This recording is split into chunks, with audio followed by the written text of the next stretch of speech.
Abordaremos ahora la unidad número 11 del curso de biotecnología vegetal, que de hecho es la última considerada dentro de la parte teórica de este curso y es una unidad muy importante porque nos habla de cómo la biotecnología vegetal no solamente nos va a ser útil para multiplicar a las plantas, para obtener productos, compuestos, metabolitos a partir de ella, para mejorar a las plantas, sino que también nos va a ser útil, muy útil, para una cuestión que hoy en día es básica, fundamental, quizá incluso más importante que todo lo que tiene que ver con productividad.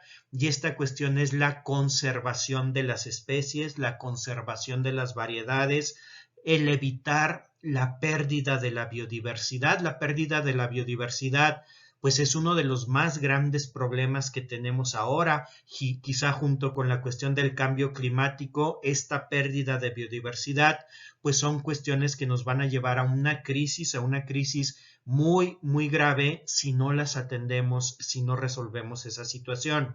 Y en este caso vamos a ver en esta última unidad cómo es que la biotecnología vegetal también nos va a ofrecer opciones muy interesantes para la cuestión de asegurarnos de que se conserven todas las especies, variedades de plantas que son tan importantes, no solo desde el punto de vista ecológico del ecosistema, sino también desde el punto de vista de su uso, el ser elementos importantes en nuestra dieta y en la generación de algunos satisfactores que son indispensables para nuestra sociedad. Entonces vamos a ver cómo se aplica la biotecnología vegetal a este otro tema tan importante que es la conservación de las especies, el asegurarnos de que estas especies o variedades de plantas cultivadas no vayan a desaparecer.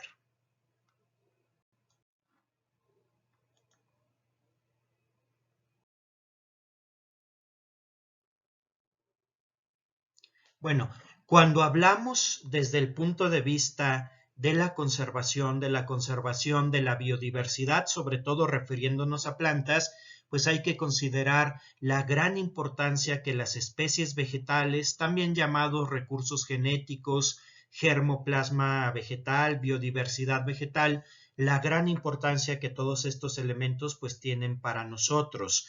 De las plantas depende la alimentación humana por completo.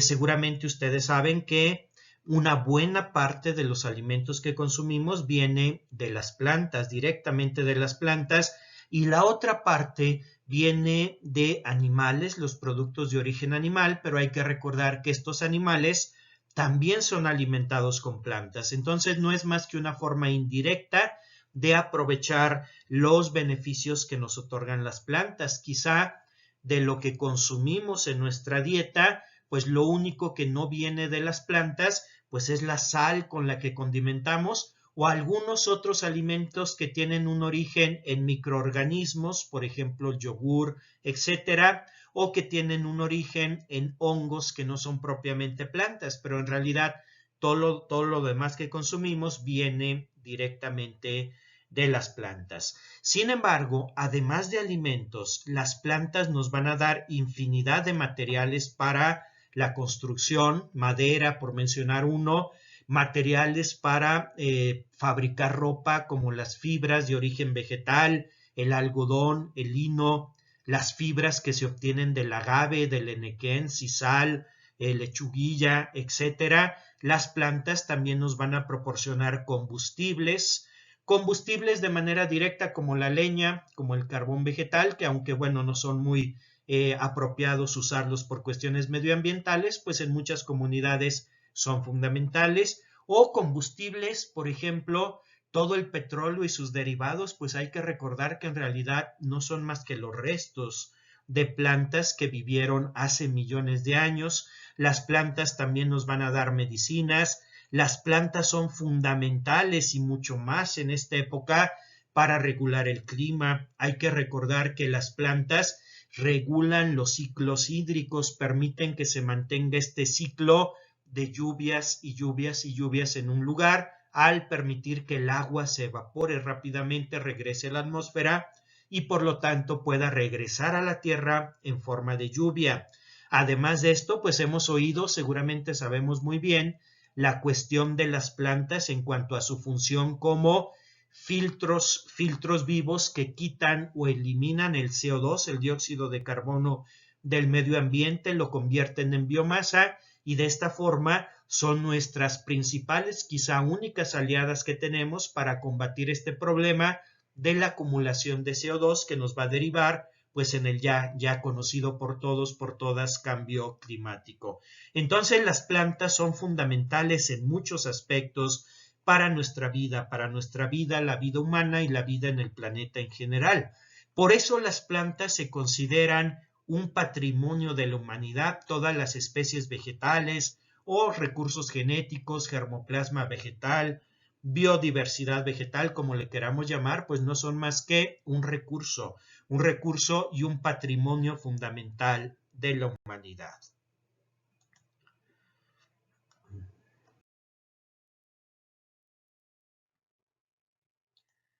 Desde el punto de vista de la conservación, no desde cuestiones taxonómicas o de clasificación biológica, sino desde el punto de vista de la conservación del germoplasma de las especies vegetales, podemos clasificar a las plantas que habitan en el planeta dentro de tres grupos, de tres grandes grupos. El primero de esos grupos son los que llamamos nosotros variedades mejoradas. Recordarán que muchas de las aplicaciones de la biotecnología que hemos visto a lo largo del curso tienen que ver precisamente con esto, con mejorar las plantas. Estas variedades mejoradas son la base de la agricultura moderna, es decir, son las que sostienen, lo podemos decir así, en cuestión de alimentos y de otros productos a la vida humana. El problema con estas variedades mejoradas es que en realidad son muy pocas las especies que podemos incluir aquí. Uno de los graves problemas de la agricultura es precisamente que se ha especializado tanto en tan pocas especies y tan pocas variedades que éstas están ocupando el lugar que tenían antes otras variedades cultivadas o especies silvestres, zonas silvestres. Entonces, estas variedades mejoradas pues ocupan enormes superficies hoy en día en el planeta. No podemos decir que están en riesgo de extinción de ninguna manera, al contrario, cada vez están siendo más sembradas y están ocupando más regiones del planeta. Entonces, todas las variedades que conocemos que se siembran intensamente de arroz, de maíz, de frijol, de trigo, lo que ustedes quieran, se puede considerar dentro de este grupo y podemos decir que aquí no tenemos problema de amenaza, es decir, no hay problema en este momento en su conservación. Hay un segundo grupo muy interesante con un enorme potencial en muchos sentidos, que es lo que se conoce, tiene un nombre un poquito curioso, pero así se le llama, los cultivos olvidados. ¿Qué son estos cultivos olvidados? Son aquellas plantas que en algún momento de la historia humana fueron importantes en alguna región, en alguna comunidad o incluso en un país completo, pero precisamente con el surgimiento de variedades mejoradas, estos cultivos se fueron olvidando, se fueron relegando, es decir, la producción ya dejó de basarse en ellos y se empezó a cultivar otro tipo de materiales vegetales, quizá más productivos, quizá que generan más ganancias al agricultor, pero que carecen, lo vamos a ver ahorita, de muchísimas de las propiedades muy importantes de estos cultivos olvidados. Estos cultivos olvidados son producto de la agricultura, no estoy hablando de plantas silvestres, pero ya fueron, digamos, superados en cuanto a productividad, a valor por otros cultivos y por lo tanto quedaron de alguna forma olvidados. Aquí tenemos, vamos a ver algunos ejemplos, una enorme riqueza, es decir, en esto quizá mucho más que en los cultivos o en las variedades mejoradas, en estos cultivos olvidados tenemos una enorme riqueza en cuanto a cuestiones nutricionales, a resistencia a plagas, enfermedades, a sabores, aromas, etcétera, pues que se han ido perdiendo por esta tendencia hacia el monocultivo de solamente algunas especies.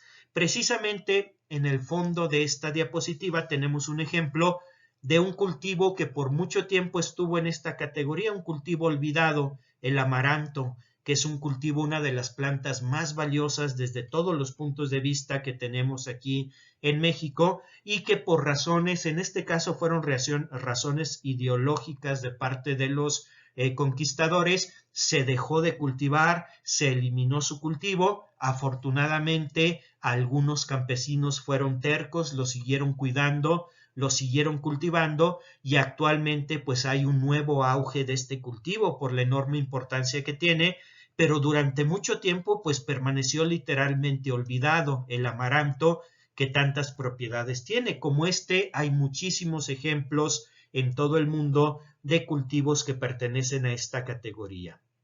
Estos, por supuesto que sí se encuentran amenazados porque están siendo desplazados. Incluso vamos a ver ejemplos de que no solo están amenazados, sino que gran cantidad de ellos ya se ha perdido, es decir, ya ha desaparecido de manera definitiva. Entonces, este grupo sí es de preocupación, este grupo sí nos debe de llamar la atención y buscar formas, métodos para conservarlo. Y el tercer grupo son ahora sí las especies silvestres, es decir, todas esas especies que no se han domesticado, es decir, que forman parte de los entornos de los ecosistemas naturales. No quiere decir que no se aprovechen, a veces sí las estamos aprovechando incluso de una manera muy intensa, irracional, y esto las está colocando en una situación de amenaza. Un ejemplo de esto son, seguramente recordarán que en la parte de laboratorio de este curso hemos trabajado con varias especies de agave y en algunos momentos les he comentado que son especies de agave que se utilizan para la producción de mezcal. Sin embargo, son especies silvestres, no se cultivan, no se han domesticado y esa sobreexplotación, el estarlas tomando de su entorno natural para producir el mezcal, pues precisamente las está llevando a la extinción. A esta misma situación, por otros motivos, por ejemplo, para la producción de madera, pues es lo que está acabando con muchas especies de interés forestal. Entonces, en estas especies silvestres tenemos una enorme riqueza, muchas veces ni siquiera hemos tenido la oportunidad de conocer los usos, los aprovechamientos de estas especies, pero ya se encuentran amenazadas, muy amenazadas, tanto desde el punto de vista de la sobreexplotación como simplemente desde el punto de vista de la destrucción de ecosistemas. A veces el problema ni siquiera es que explotemos estas plantas, sino que simplemente se destruyen los ecosistemas en donde habitan estas plantas, se pierden estas especies, sin que hayamos tenido incluso ni siquiera la oportunidad de conocer qué metabolitos, qué alimentos, qué productos se podían haber obtenido a partir de ellas. Entonces, estos son los tres grupos en los que podemos clasificar la biodiversidad vegetal y de gran preocupación son estos dos, las especies silvestres y los llamados cultivos olvidados. Las variedades mejoradas, de momento, pues no son motivo de preocupación. Muchas veces hasta podríamos decir que son parte del problema. Sin embargo, cada vez que se genera y que se libera una nueva variedad para la agricultura, la variedad antigua, la que se estaba sembrando hasta este momento, pues pasa, fíjense bien, de esta categoría a esta, pasa a ser un cultivo olvidado y en ese momento pues entra también en una situación de amenaza y de preocupación.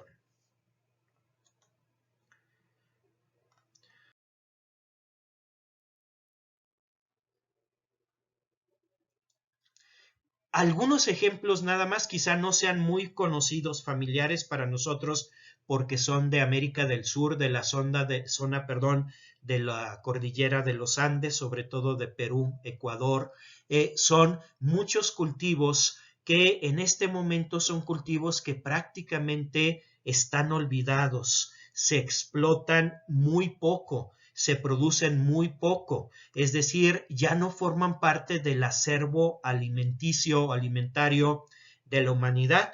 Afortunadamente, la terquedad, y esto es una enorme virtud de algunos grupos humanos como los pueblos nativos de la región andina, se han encargado de conservar, de que no se pierda esta gran riqueza. Todos estos nombres, algunos los conocemos, otros no, son precisamente los cultivos de ciertas regiones de los Andes ecuatorianos, es decir, son los productos tradicionales que desde hace miles de años se han producido ahí. Algunos de ellos en otras regiones ya se han perdido, pero ahí los pobladores se han preocupado de conservarlos. Y vemos, por ejemplo, una gran cantidad de tubérculos comestibles que tienen enormes propiedades alimenticias que solamente se cultivan y se producen allí en esa región. No sé si ustedes lo saben, pero por ejemplo, aquí en México, cuando hablamos de papa, ese producto tan importante en nuestra dieta, pues cuando mucho podemos hablar de 3, quizá 4 variedades de papa que podemos conseguir en los mercados, en los supermercados.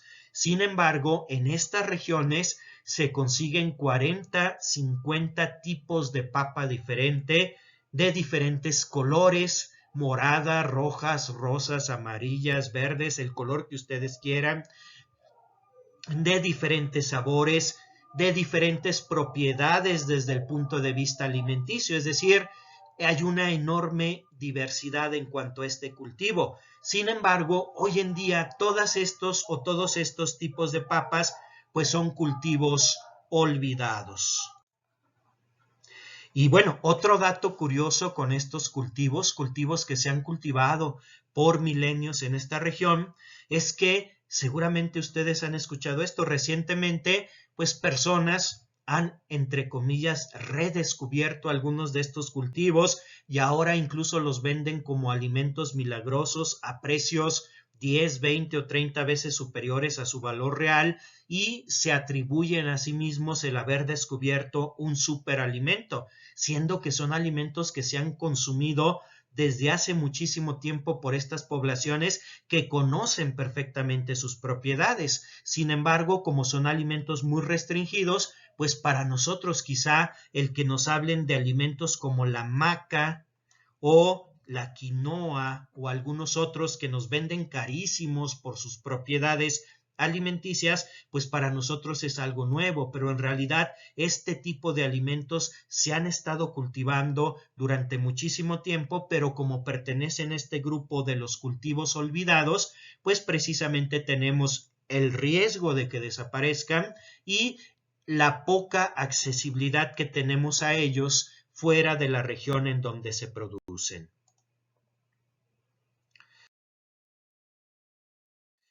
Es importante, bueno, ante esto es importante que nosotros entendamos la necesidad de conservar no solo las especies silvestres, obviamente esto es fundamental, conservar los ecosistemas, las especies silvestres, también se requiere hacer un esfuerzo por conservar estos cultivos olvidados, llamémosle así, que actualmente están en grave riesgo de desaparecer. Si desaparecen, pues vamos a perder las enormes propiedades alimenticias y, ¿por qué no mencionarlo? También el gusto de nuevos sabores, de nuevos aromas que podríamos nosotros incorporar a nuestra dieta.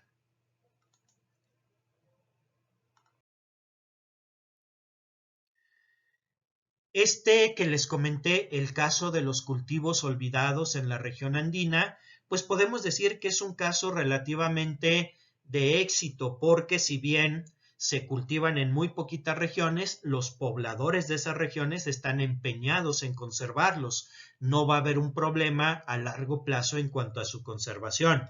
Hay otros casos que son más dramáticos en donde sí ya se ha perdido demasiado. Les voy a comentar, hay muchos ejemplos, pero solamente de manera rápida les voy a comentar algunos de ellos. Mencionemos un caso que es el arroz. El arroz, que es uno de los productos fundamentales para la alimentación humana. Ustedes saben que en muchos países, incluso en México, lo consumimos, lo incluimos en nuestra dieta, quizá no diariamente, pero sí varias veces por semana. Pero hay otros países, otras regiones en el mundo donde la dieta se basa completamente en arroz, como en Asia, sureste de Asia, la India, etcétera. Bueno, el caso del arroz ha sido uno de los casos más dramáticos. Miren, a principios del siglo XX, en la India, se tenían registradas 30,000 variedades o genotipos diferentes de arroz. Igual, de todos colores, de todos sabores, con muy diferentes propiedades. Algunos servían para cocinarlos como cocinamos nosotros el arroz, otros para hacer harinas, etcétera. Es decir, había una enorme riqueza. Casi en cada región de la India, en cada pueblo de la India, se tenían sus propias variedades de arroz.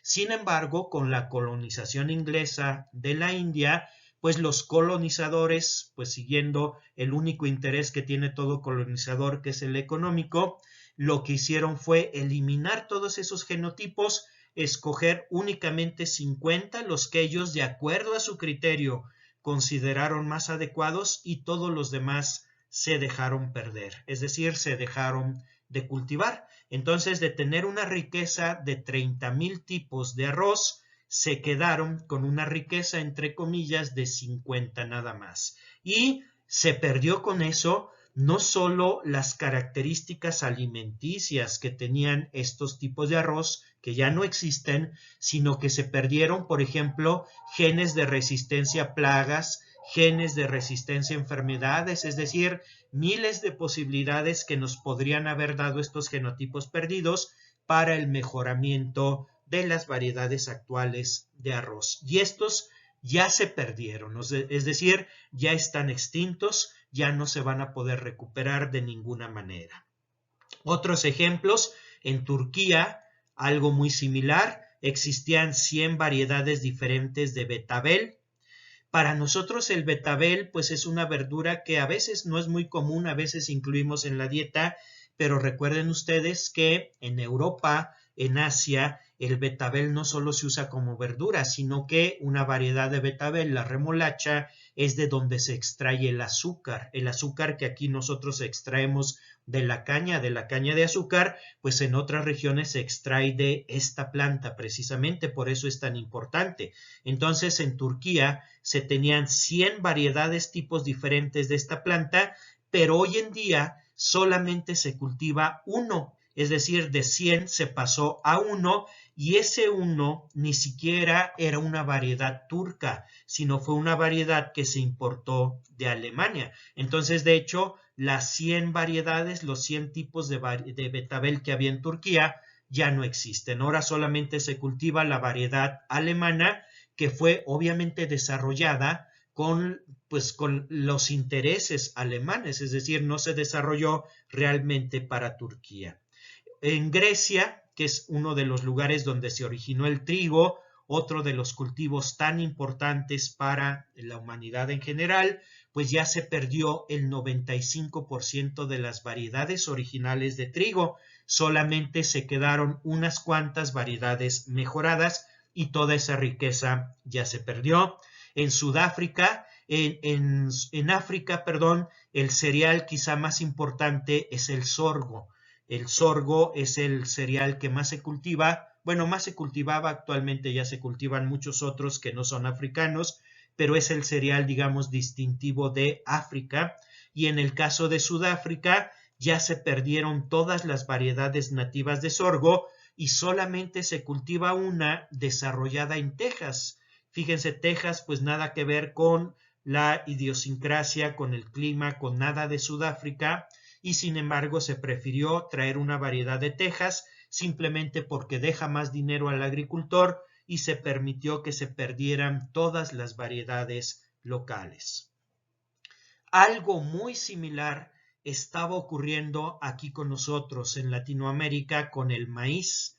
La enorme riqueza que tenemos de maíz ya se estaba perdiendo. En la segunda mitad del siglo pasado, con todo lo de la agricultura intensiva y todo, pues la tendencia era precisamente esa, sustituir todas las variedades de maíz que le llamamos criollos o nativos por variedades mejoradas, producto de las empresas precisamente que producen estas semillas.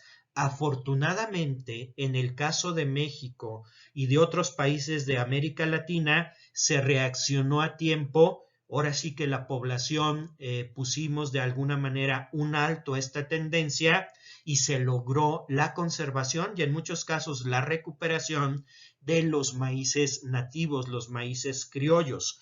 Por eso, seguramente ustedes han escuchado de diferentes grupos en México que alzan o alzamos la voz precisamente para la conservación de estos maíces tan ricos en sabores, en colores, en texturas, en un montón de cosas y no permitir que sean desplazados por variedades de maíz mejoradas destinadas al cultivo intensivo que al único que le dejan ganancias o a los únicos pues son a las empresas que producen estas semillas y a los agricultores. Para nosotros los consumidores nos hacen perder sabores, nos hacen perder nutrientes y un montón de cosas que sí tienen los maíces criollos.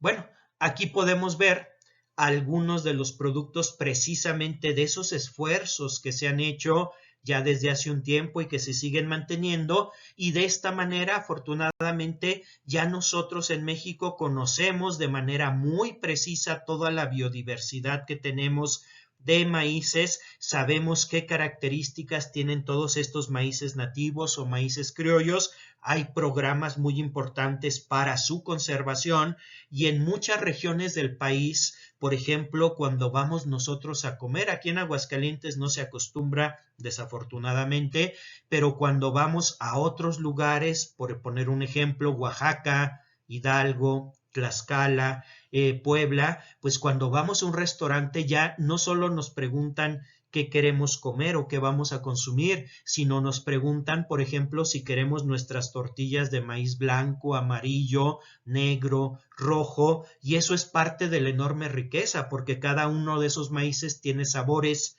tiene texturas, tiene nutrientes diferentes.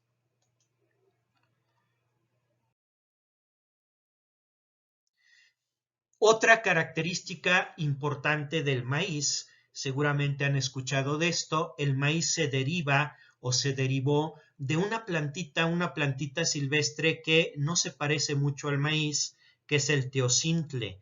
El teocintle es un maíz muy primitivo que, si se fijan, produce mucho menos granos, es decir, no tiene mazorcas como tales, sino que tiene espigas con unos cuantos granos. Los granos son muy duros, tienen una cáscara muy, muy gruesa. Para sacar lo que es el granito comestible es muy difícil. En fin, realmente el teocintle no podemos decir que tiene un gran valor desde el punto de vista de producción o desde el punto de vista, perdón, de ser producido, usado como alimento.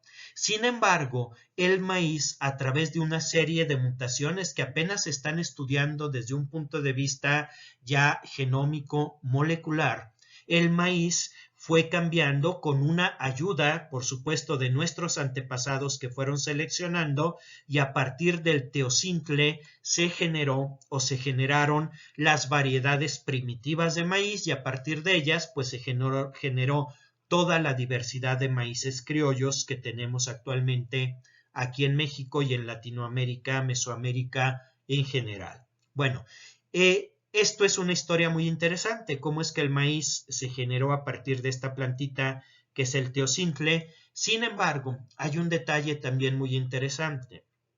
En algún momento, nadie cultiva teocintle porque, por supuesto, desde el punto de vista agrícola, no es de interés. Y en algún momento, esta plantita tan importante, cultural, históricamente para nosotros, se dio por extinta. Se pensó que ya había desaparecido del ambiente natural. En 1920 se le declaró extinta. Las últimas poblaciones que había estaban en la sierra al sur de Jalisco, la sierra de Manantlán, se llama así. En esa sierra las últimas poblaciones que quedaron, pues ya en un momento ya no se encontraron. Se pensó que esta planta en 1920 estaba extinta y con el pensamiento que se tenía en esa época, pues por supuesto que a nadie le interesó ni le dio importancia porque finalmente era una planta que no servía, no se podía obtener ganancia a partir de ella. Afortunadamente, en el año 1978, unos biólogos de la Universidad de Guadalajara que andaban haciendo trabajo de campo por ahí en esa región, encontraron unas cuantas plantitas que de alguna forma habían sobrevivido. Y bueno, ya era un pensamiento diferente, ya eran personas interesadas en la conservación, sabían el valor de todas las especies, pues a partir de esas plantitas, como es una gramínea que se propaga muy rápidamente, muy fácilmente, se logró rescatar la especie. Es decir, actualmente no está extinta, todavía queda tanto no cultivada, perdón, tanto en su ambiente natural como en muchas colecciones. Varias personas tienen teocintle nada más como curiosidad o por su importancia histórica. Entonces, afortunadamente, no se perdió. El que no se haya perdido permitió que más adelante se hicieran estudios con esta planta, es decir, se trabajara, se estudiara esta planta y se descubrió algo muy interesante. Fíjense bien, el teocintle tiene genes que lo hacen resistente a 4 de las 7 plagas más importantes del maíz. Es decir, la respuesta a cómo hacer al maíz resistente a estas plagas, esa respuesta la tenía, siempre la tuvo el teocintle.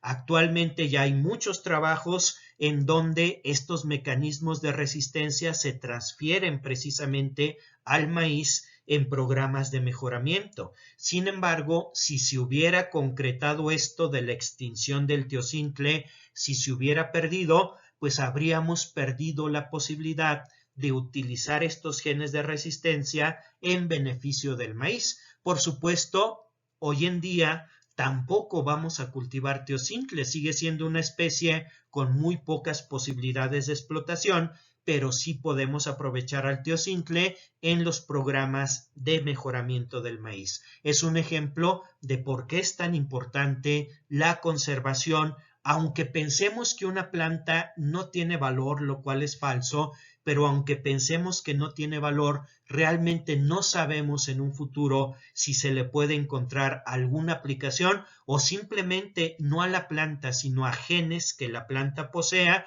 y que podamos utilizar en el contexto de la biotecnología para el mejoramiento de otras plantas.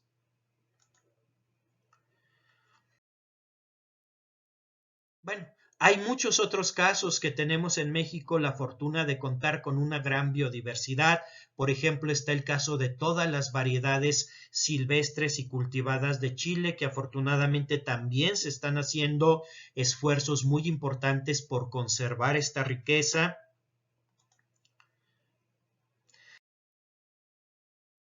Está el caso del frijol, también una planta hoy en día tan importante a nivel mundial, pero que realmente su centro de domesticación está aquí en México, la mayor biodiversidad está aquí en México y también existen esfuerzos muy importantes precisamente para conservar esa gran riqueza de fenotipos criollos, de fenotipos locales o incluso silvestres de frijol.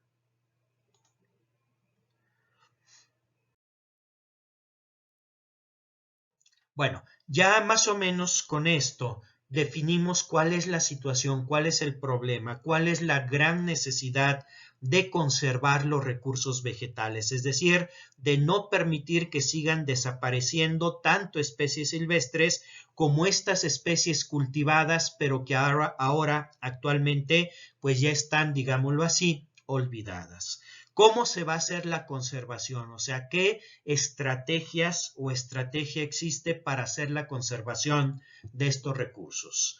Bueno, en primer lugar, hay dos maneras de hacer la conservación, lo que se llama conservación in situ.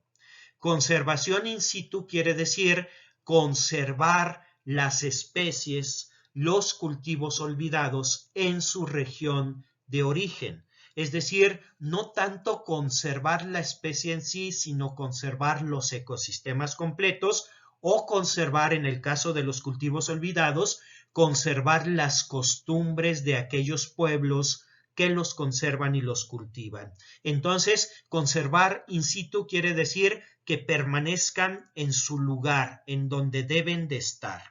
Esto se puede lograr pues con parques nacionales, áreas naturales protegidas o estimulando, por ejemplo, a los productores, a los campesinos para que sigan conservando estos materiales y no caigan en la tentación de cambiar sus maíces, por ejemplo, sus maíces nativos por maíces mejorados. Desde cualquier punto de vista, esta estrategia de conservación es la ideal, es la que siempre deberíamos de pretender o a la que siempre deberíamos aspirar, porque no solo conserva especies, conserva ecosistemas, es lo ideal. Sin embargo, ustedes saben perfectamente que muchas veces estos esfuerzos no funcionan. Desafortunadamente, aunque se declare un área natural protegida, sigue siendo sobreexplotada. Aunque los campesinos sigan cultivando estos maíces, si alguien junto a ellos se pone a cultivar el maíz mejorado, pues ustedes saben que va a haber un intercambio de polen, se van a perder las características del maíz nativo. Es decir, desafortunadamente, si bien la conservación in situ es la ideal, muchas veces los esfuerzos que se hacen terminan fracasando. Por eso es muy importante usar la conservación in situ, pero combinarla con una segunda estrategia que es la conservación ex situ. Es decir, tomar ejemplares, tomar germoplasma de las especies que queremos conservar, sacarlas de su área natural y llevarlas a un lugar en donde sí nosotros podamos asegurar que se van a conservar. Por ejemplo, en un jardín botánico donde van a estar cuidadas, van a estar manejadas, en un banco de semillas, en una colección de semillas controlada, ahí también podemos conservar, o lo que en este caso nos atañe a nosotros, que es la conservación in vitro, es decir, utilizando métodos biotecnológicos. Entonces, son dos estrategias, la conservación in situ y ex situ, que en realidad no las debemos de ver como excluyentes, al contrario, son complementarias. Tenemos que hacer uso simultáneamente de ambas estrategias.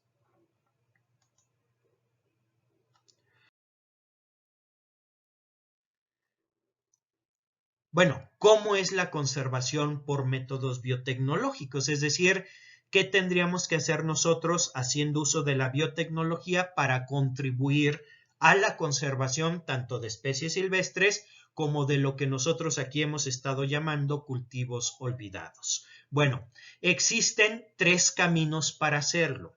El primero es la conservación a corto plazo. Y esta consiste simplemente en tener cultivos in vitro de la especie que queremos conservar. Ustedes ya lo han visto en el laboratorio, han trabajado de hecho con estos cultivos. Tener cultivos in vitro y simplemente estarles renovando el medio de cultivo de forma tal que se mantengan siempre vivos y viables estos cultivos. Es decir, nosotros tendríamos una colección de cultivos in vitro y haríamos el esfuerzo necesario para estar renovando el medio las veces que sea necesario para que nuestros cultivos se conserven. De esta manera podríamos tener un banco de germoplasma, es decir, una colección de tejidos vivos que nos garantizarían mientras permanezcan vivos que la especie no va a desaparecer. Sin embargo, esta estrategia tiene un inconveniente y ese inconveniente es que el esfuerzo que se tendría que hacer por estar subcultivando estos materiales, estos cultivos, pues sería muy grande. Dependiendo de la especie, los subcultivos se tienen que hacer cada 15 días o máximo cada 3 meses para que no se deterioren los tejidos. Es decir, tendríamos que nuestra colección completa de germoplasma estarla subcultivando en estos periodos. Eso nos generaría mucho trabajo y nos generaría también gastos por el medio de cultivo, la preparación de los medios de cultivo, etc.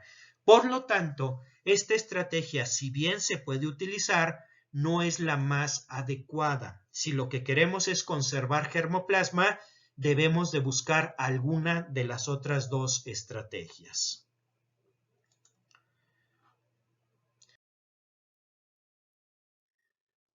La segunda estrategia en este sentido es lo que se conoce como conservación a mediano plazo.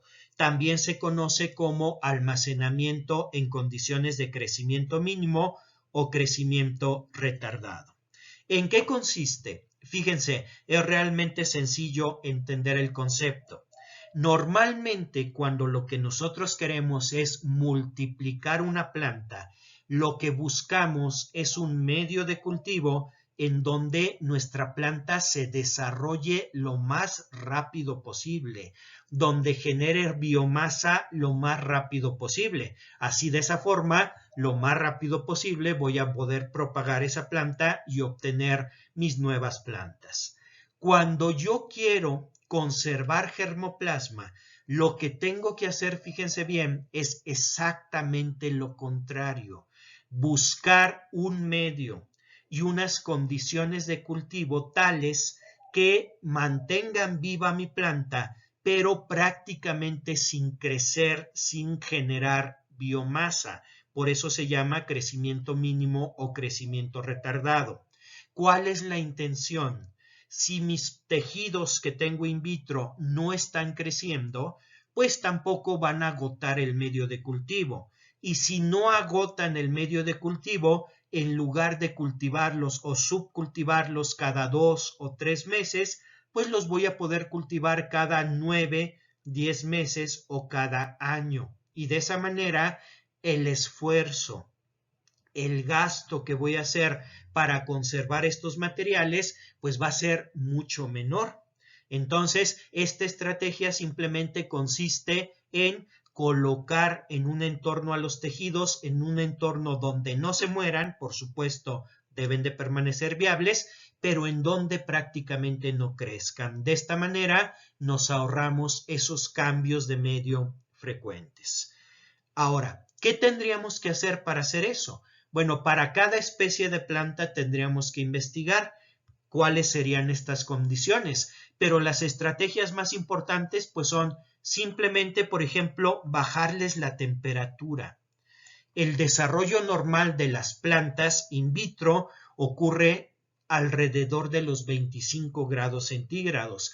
Esa es la temperatura a la que normalmente se tienen los cuartos de incubación.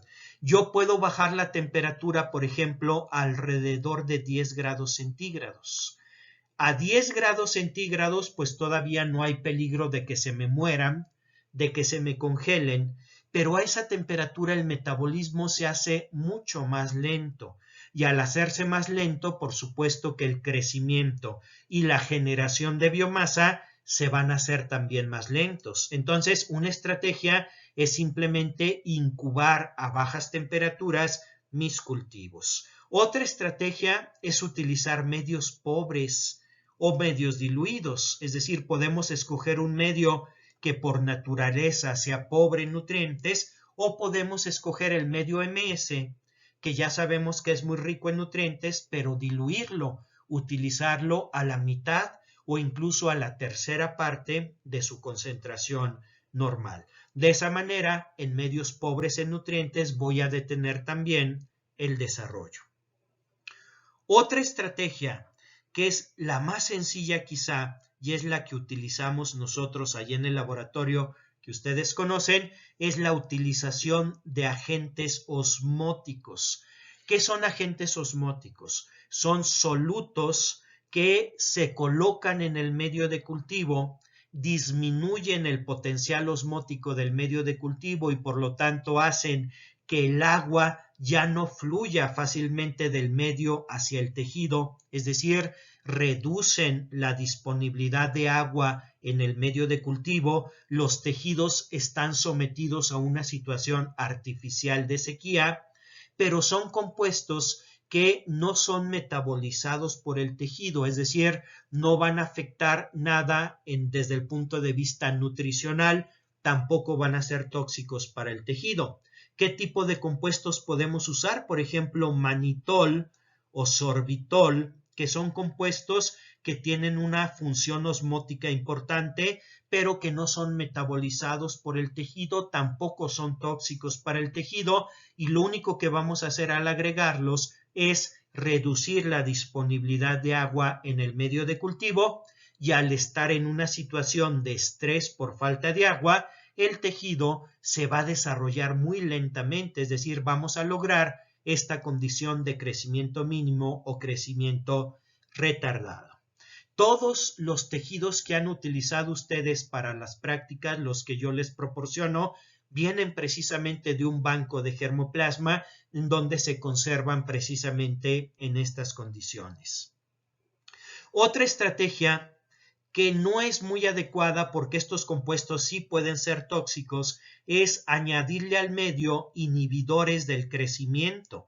Así como hay compuestos como las citocininas y las auxinas que estimulan el crecimiento, el desarrollo de los tejidos vegetales in vitro, hay otros compuestos como el ácido abscísico, Cicosel, el N-dimetilaminosuccinímico, el ácido N-dimetilaminosuccinímico, que son inhibidores, es decir, detienen el crecimiento. Si nosotros los agregamos a un medio de cultivo, en lugar de estimular, vamos a inhibir el crecimiento.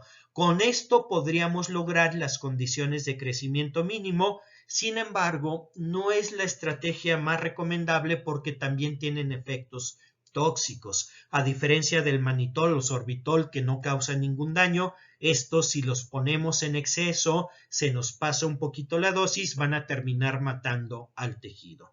Pero en fin, se pueden considerar como parte de estas estrategias. Entonces, estas son las estrategias que nos permiten la conservación a mediano plazo de germoplasma en bancos in vitro, es decir, por métodos biotecnológicos. Para cada especie de planta, por supuesto, habría que buscar a través de experimentos cuál es la estrategia adecuada, o incluso, ¿por qué no?, se pueden combinar dos de estas estrategias o hasta tres. Por ejemplo, agregar agentes osmóticos, pero además incubar a baja temperatura, y con eso podemos lograr un sistema más eficiente de conservación a mediano plazo.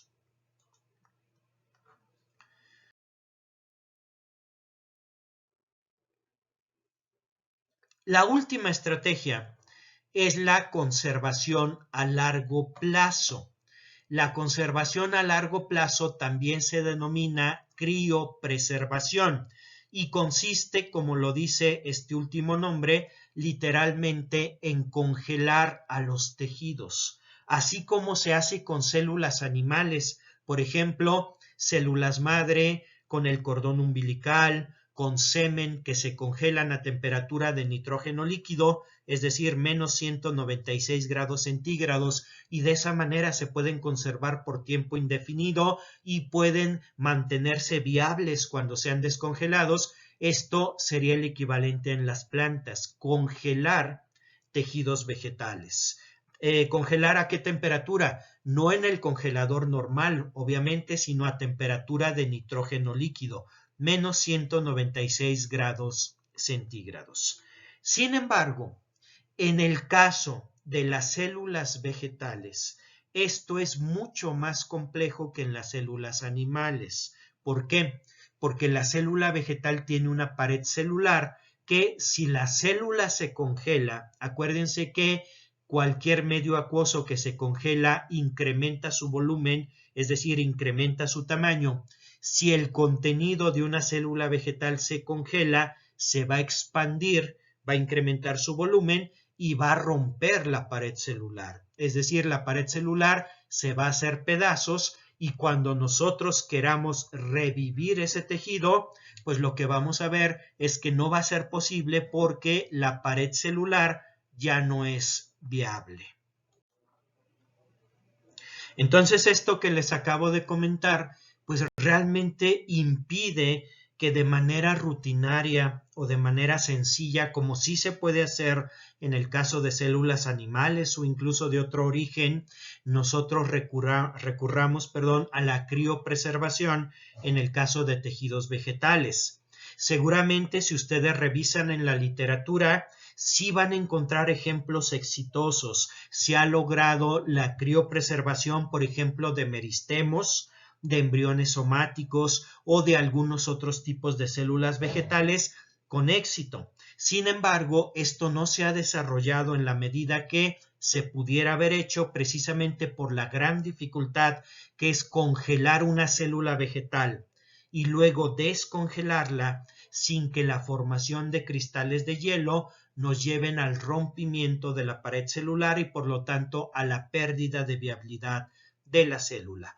Para lograr la criopreservación se tiene que hacer un proceso primero de adaptación de los tejidos a un compuesto químico como por ejemplo el dimetilsulfóxido que va a impedir la formación de cristales grandes de hielo. El dimetilsulfóxido tiene un efecto anticongelante.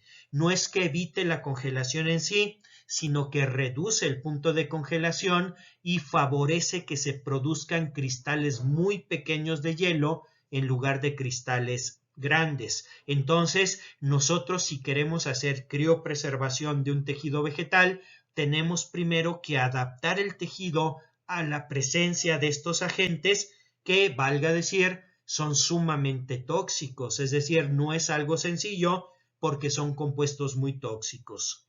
Una vez que logramos esto, si es que lo logramos, necesitamos congelar los tejidos, pero de una forma muy gradual, de una forma pausada. No es como el caso de las células animales que simplemente las ponemos en un tanque con nitrógeno líquido para que se congelen de inmediato. Aquí tenemos que hacer un proceso muy gradual que no es sencillo porque no hay congeladores accesibles que nos lleguen a estas temperaturas.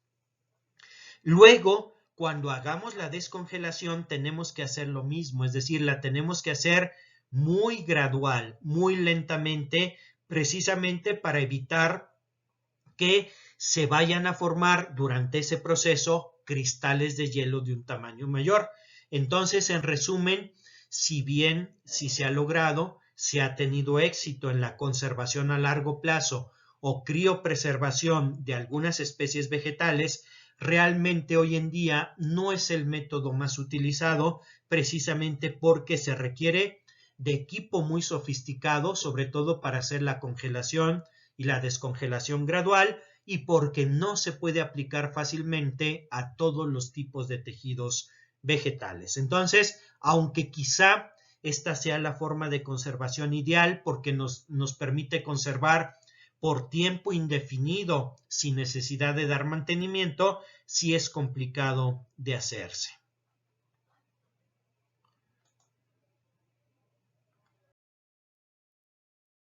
Bueno, ¿cuáles son las ventajas de la conservación in vitro? Esto vale para los tres sistemas que hemos mencionado, a corto, a mediano o a largo plazo. Esta última, a largo plazo, pues es la criopreservación. ¿Cuál es la ventaja? Bueno, normalmente cuando nosotros hacemos conservación in vitro de alguna especie de planta, es porque previamente nosotros ya desarrollamos todo el protocolo para su propagación masiva, para su micropropagación. Por lo tanto, si yo tengo mis tejidos conservados, por ejemplo, en crecimiento retardado, pero yo también ya desarrollé el protocolo de multiplicación, pues simplemente lo que tengo que hacer, como lo hemos hecho para el laboratorio, es sacar algunas muestras de estos tejidos que están en crecimiento retardado y cambiarlos al medio de multiplicación, el cual ya no tiene, por supuesto, los agentes osmóticos, en donde van a recuperar su tasa de crecimiento y de esa manera, pues podemos en poco tiempo generar grandes cantidades de plantas. Entonces, esa alta tasa de multiplicación es muy atractivo porque yo con unos cuantos recipientes que esté conservando puedo muy rápidamente generar miles y miles de plantas de esa especie que yo tenía en el banco de germoplasma. Otra ventaja, los costos de mantenimiento son muy bajos, sobre todo si aplicamos la conservación en crecimiento retardado, son costos de mantenimiento muy bajos, se requiere muy poco espacio y se requiere un trabajo, mano de obra mínima. Otra gran ventaja de la conservación in vitro es que, si se acuerdan ustedes, por definición un cultivo in vitro está libre de bacterias, está libre de hongos patógenos y con algunos procesos que ya hemos mencionado en el curso, lo podemos liberar incluso de virus, de viroides y de micoplasmas. Es decir, el material que estamos conservando está completamente sano. No podemos decir lo mismo de otro tipo de sistemas de conservación. Incluso, por ejemplo, los bancos de semillas, no podemos asumir que las semillas estén sanas porque hay varios patógenos que se transmiten por semilla. Es decir, la semilla ya desde su origen puede estar enferma. Entonces, en el caso de la conservación in vitro, pues es el único de los sistemas que realmente nos garantiza que conservemos los materiales, los tejidos vegetales completamente sanos. Otra gran ventaja, pues la conservación in vitro no es afectada por fenómenos ambientales, es decir, si hay una inundación, si hay una helada, si hay una sequía, si hay una granizada, pues realmente no nos van a afectar porque todo se hace, ustedes lo saben muy bien, se hace en el interior de un laboratorio donde estamos completamente aislados del clima y los fenómenos que ocurran en el exterior. En un jardín botánico, por ejemplo, pues en un jardín botánico se pueden conservar muchas especies de plantas, pero si hay una inundación, una helada, un incendio, pues todo eso se va a perder. El espacio que se requiere es mínimo, eso también es una ventaja importante. En una sola habitación, en un cuarto pequeño, podemos conservar cientos de especies, es decir, no necesitamos grandes invernaderos o grandes superficies. El material se puede intercambiar muy fácilmente, es decir, si a mí me solicitan material, no sé, de otra institución, una institución que esté en Oaxaca, Chiapas, Yucatán, etcétera, pues simplemente los frasquitos se pueden llevar muy fácilmente, no necesitamos ni siquiera una camioneta, se pueden intercambiar de manera muy sencilla. Y la última ventaja es que si utilizamos un sistema de propagación basado en meristemos, que es lo que hacemos en el laboratorio, no vamos a tener el riesgo de que haya una variación genética, es decir, podemos estar seguros de que estamos conservando el acervo genético natural y original de la especie. Por supuesto, no sería muy adecuado, no sería inteligente en un sistema de conservación in vitro de germoplasma hacer la regeneración por organogénesis o por embriogénesis somática, sobre todo indirectas, porque ahí sí, al pasar por una etapa de tejido calloso, podríamos estar generando alteraciones genéticas.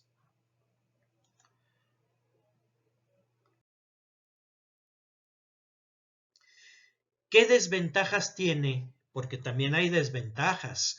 ¿Qué desventajas tiene la conservación de germoplasma in vitro? Bueno, cuando hablamos de conservar una especie, fíjense, esto es muy importante, no hablamos de conservar algunos individuos de la especie, sino que lo ideal es conservar la diversidad genética que tiene esa especie. Por poner un ejemplo que no tiene que ver con las plantas, pero que quizás sea fácil de entender, vamos a suponer que los perros domésticos, los que tenemos en casa, estuviesen en peligro de extinción. Si yo quiero conservar, es decir que voy a conservar esa especie, el perro doméstico, pues yo tendría que conservar unos cuantos, al menos unos cuantos, de cada una de las razas de perros que hay. Si yo solamente agarro 4 o 5 perros de raza Chihuahua, por ejemplo, los puedo conservar, puedo garantizar que no se extingan, pero no puedo decir que estoy conservando la especie, porque ya mucha de la diversidad genética ya la perdí, solamente estoy conservando un solo genotipo de esa especie. ¿Qué tiene que ver esto con la biotecnología? Bueno, que a veces cuando se hace la conservación in vitro, se cae precisamente en esa situación, porque normalmente se toma material de una planta, de una sola planta, a partir de ahí se obtienen los cultivos, se pueden obtener miles de plantas, ese no es el problema. El problema es que todo eso vino de una sola o de unas cuantas plantas. Entonces, quizá yo esté conservando ejemplares de esa especie, pero no puedo decir que estoy conservando la diversidad genética natural. Entonces, en este caso, si yo quiero realmente utilizar el cultivo in vitro como estrategia de conservación, tengo que no solo evitar la variación somaclonal, es decir, evitar el uso de tejido calloso, sino que yo tengo que garantizar que realmente estoy conservando no uno, sino varios genotipos o razas o variedades de la especie que quiero conservar.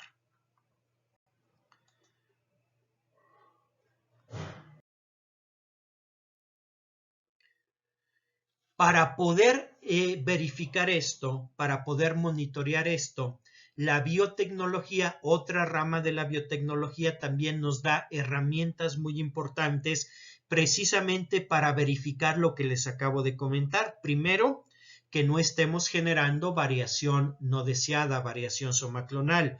Y segundo, verificar que entre lo que estamos conservando haya diversidad genética, que no vayamos a estar conservando solamente una clona de la especie, porque podemos tener miles de ejemplares, pero si son todos genéticamente idénticos, no podemos decir que estamos conservando la especie.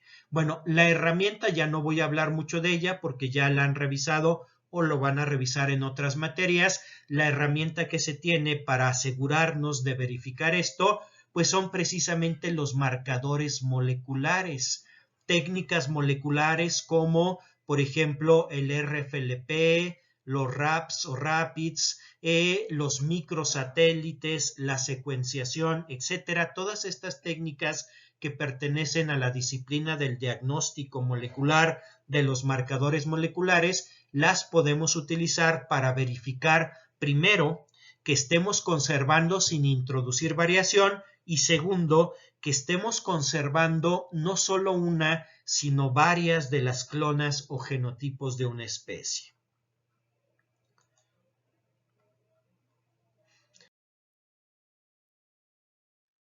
Bueno, ya para terminar con este tema de la conservación in vitro, pues nada más ver algunos ejemplos, y un ejemplo, el que ya conocen, por eso lo menciono, conocen todos ustedes, todas ustedes, es el banco de germoplasma que tenemos en la universidad y que es de donde hemos tomado pues todos los materiales que hemos usado no solo para este curso, sino para talleres o por otro tipo de actividades que se hacen en el campo de la biotecnología vegetal. Entonces, el banco de germoplasma que se tiene actualmente nos permite conservar 35 especies o variedades diferentes de agave. Aquí tenemos una lista, seguramente reconocen, han trabajado con algunas de estas especies. Los que tienen un asterisco son especies que están en peligro de extinción o están amenazados de acuerdo a la norma oficial mexicana. Estas son las 35 especies de agave que se logran conservar en este banco de germoplasma. En el caso del género yucca, las palmas del desierto, también se les llama isotes, son plantas también de zonas áridas, se conservan en ese banco de germoplasma 6 especies de diferentes lugares de México. Aquí vemos un poquito el proceso ya de regeneración in vitro, de propagación in vitro de estas plantas.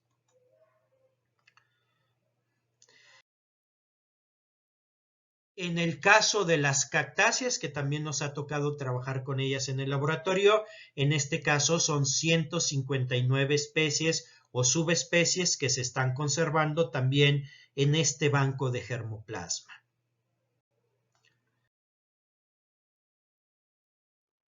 Aquí están algunas otras de estas especies.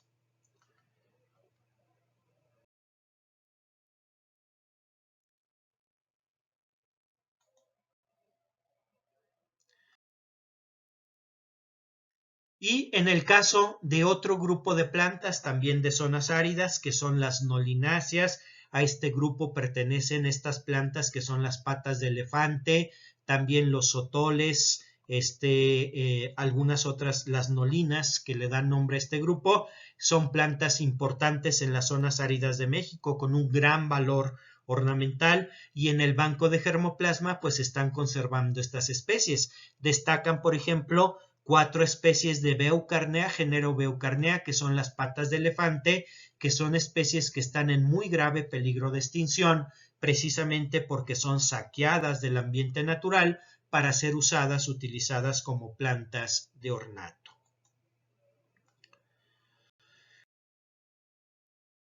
Con este material del banco de germoplasma se pueden hacer muchas cosas. Una vez que nosotros o cualquier otra institución que tenga esta capacidad tenga un banco de germoplasma in vitro, se puede hacer mucho con esto. Por ejemplo, en el momento que se considere necesario, se puede tomar cualquier especie del banco de germoplasma para iniciar y de manera instantánea, es decir, en el momento, su propagación masiva in vitro, ya sin tener que repetir los primeros pasos de la micropropagación, que son obtener la planta madre, establecer cultivos. No, aquí eso ya se tiene hecho. Simplemente sería sacar del banco de germoplasma para pasar directamente a la etapa de multiplicación, enraizamiento y transferencia a suelo. Entonces, este banco de germoplasma nos da esa capacidad de en cualquier momento producir grandes cantidades de cualquier especie o variedad que esté conservada ahí de una manera sumamente fácil. También nos proporciona material vegetal para poder llevar a cabo proyectos en otras disciplinas, no necesariamente en el cultivo in vitro. Por ejemplo, disciplinas como la fitoquímica, la biología molecular, la genómica, en fin, podemos llevar a cabo con material del banco de germoplasma proyectos en este sentido con especies que de otra manera serían muy difíciles de conseguir.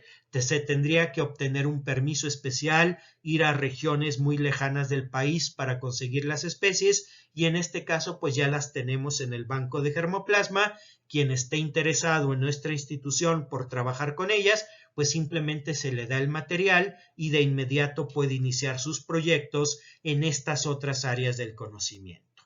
También el banco de germoplasma nos permite o nos permitiría, porque desafortunadamente pues no hay muchos como este en el país, intercambiar material de una manera sencilla con otros bancos de germoplasma. Entonces, si se fijan ustedes, la conservación in vitro no solo sirve como conservación, sino que nos da la posibilidad de llevar a cabo una serie de procesos con ese material de una manera muy rápida y sencilla.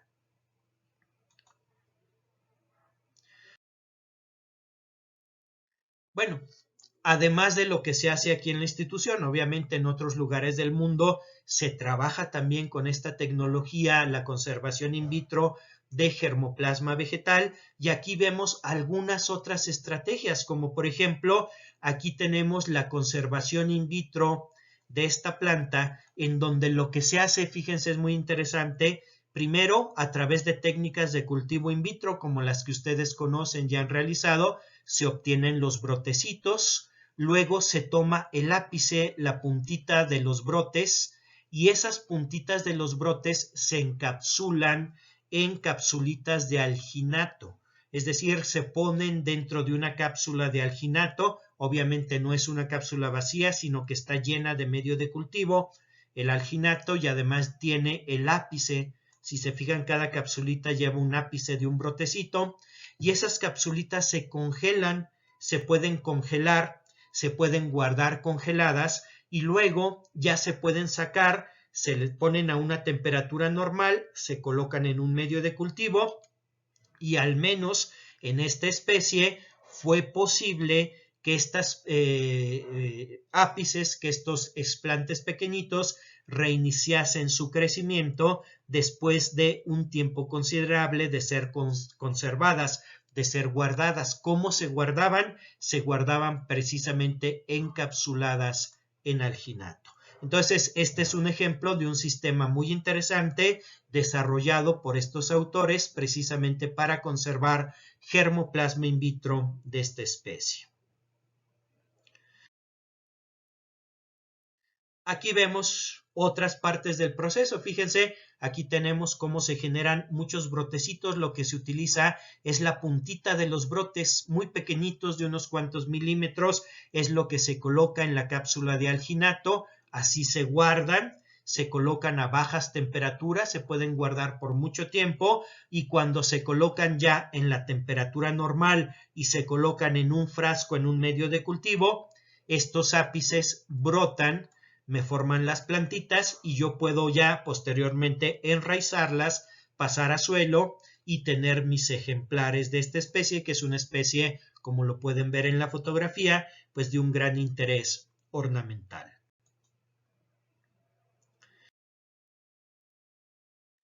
Este es el ejemplo que les comentaba de sistemas de crecimiento retardado. En este caso son para especies de agave. Aquí vemos algunas ya en su etapa adulta, especies de agave a las cuales se les incubó en presencia de manitol o sorbitol. Y lo que se observa, lo pueden ver ustedes, es que, por ejemplo, tomemos esta especie que tenemos aquí. La especie A es agave bracteosa. En esta especie A, si se fijan ustedes, esta es la tasa de crecimiento normal del agave in vitro, es decir, es la velocidad a la que crece.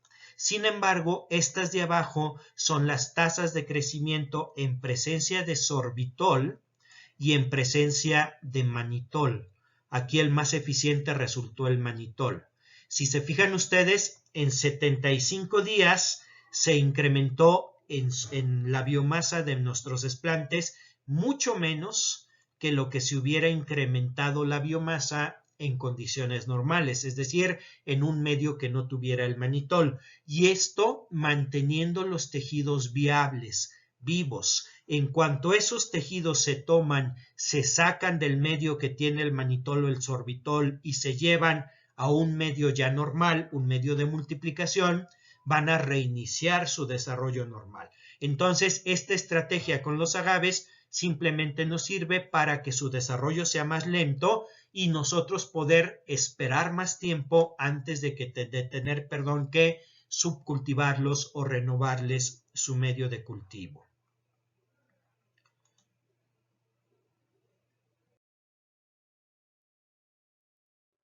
Esto se ha hecho también, el crecimiento retardado se ha hecho con otras especies de plantas, no solo con agaves o con cactus, también se ha hecho, por ejemplo, con esta plantita Tetrastigma, en donde aquí si se fijan, lo que se utilizó para retardar el crecimiento fueron precisamente los inhibidores que les mencioné, es decir, estos compuestos químicos que inhiben el crecimiento de la planta. Entonces, aquí se logró el crecimiento retardado, pero con el uso de inhibidores, no con bajas temperaturas o no con manitol o sorbitol.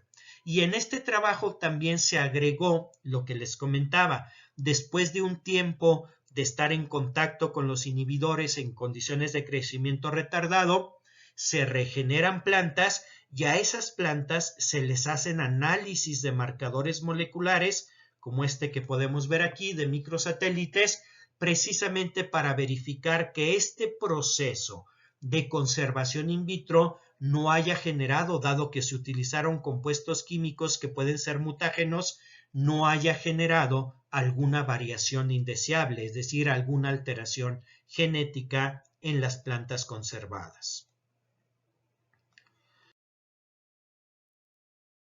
Otro ejemplo, en este caso es una orquídea, también una orquídea de gran valor ornamental, en donde se reporta también la conservación in vitro a través de criopreservación. Aquí sí se hizo la criopreservación, es decir, la congelación a temperatura de nitrógeno líquido. No se hizo con las plantulitas, sino con las semillas recién germinadas.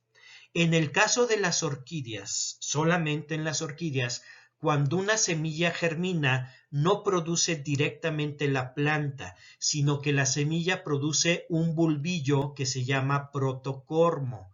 Y luego a partir del protocormo nace la plantita. Entonces lo que se conservó por criopreservación fueron precisamente protocormos. Acuérdense, los protocormos es un estadio intermedio entre la semilla y ya la plantita bien desarrollada. Es decir, sería una etapa intermedia que solo se presenta en las orquídeas. Entonces, como los protocormos tienen una estructura muy sencilla realmente, sí es posible criopreservarlos sin dañarlos demasiado. Entonces, aquí vemos un ejemplo de criopreservación, en este caso, de una especie de orquídea.